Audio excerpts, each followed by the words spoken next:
சர்வதேச மாணவர்களுக்கான விசா கட்டணத்தை அதிகரிக்க நடவடிக்கை எடுப்பதாக தொழிலாளர் கட்சி அறிவித்துள்ளது.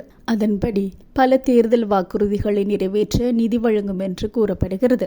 இந்த கூட்டாட்சி தேர்தலில் தொழிற்கட்சி மீண்டும் தேர்ந்தெடுக்கப்பட்டால் சர்வதேச மாணவர்களுக்கான விசா கட்டணம் $1600 இருந்து $2000 அதிகரிக்கும் என்று கூறப்படுகிறது. எதிர்க்கட்சியான லிபரல் கட்சி சமீபத்தில் பல்கலைக்கழகங்களுக்கான மாணவர் விசா விண்ணப்ப கட்டணத்தை $5000 மற்ற அனைத்து சர்வதேச மாணவர்களுக்கும் மாணவர் விசா விண்ணப்ப கட்டணத்தை $2500 உயர்த்துவதாக அறிவித்தது.